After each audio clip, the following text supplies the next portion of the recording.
Hey guys, so I'm going to show you a quick tutorial on how I make my cocoa tea or chocolate tea. So right now what I'm doing is I am grating a cocoa ball, and that's how much cocoa I have grated thus far. So one cocoa ball, that's the amount of cocoa that I was able to grate, powdered chocolate, however you want to call it. That's how the actual cocoa balls look.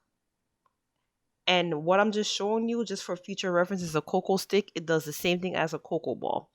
So here I have my ingredients that I'm going to be using, and you can see down below in the description box what I'm going to list. So I have star anise, clove, bay leaves, cinnamon stick.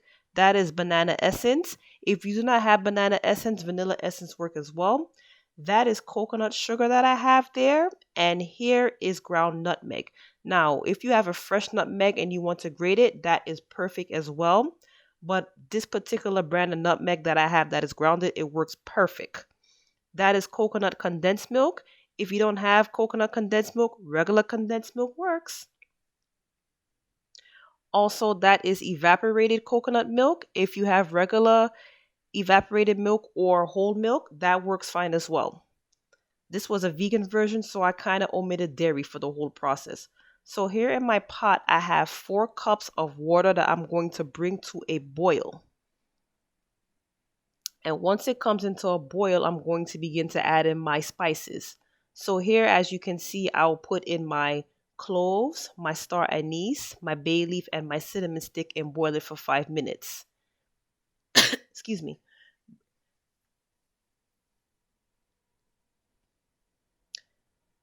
And what I'm going to do is I want it to cover it. And once it turns like a little brownish color, that means that the spices are boiled. And then here I'm just going to put in my powdered cocoa.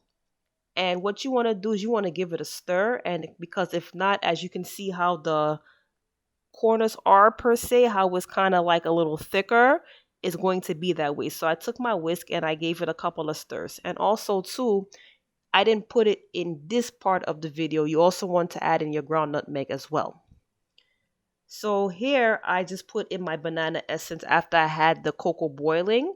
And then I went ahead and added in my evaporated milk, followed by my condensed milk. So for each can of milk, it was like maybe about a 1/3 cup of each.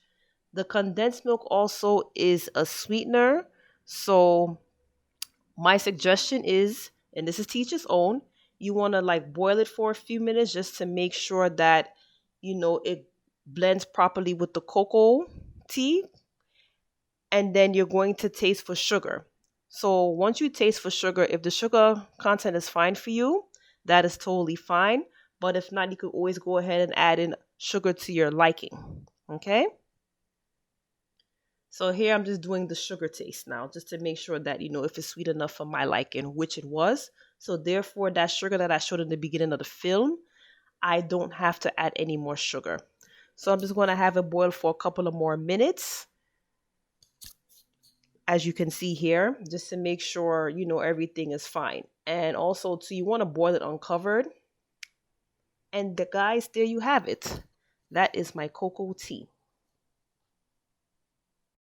Thank you guys for taking the time out to watch my video, and don't forget to hit the like and subscribe button.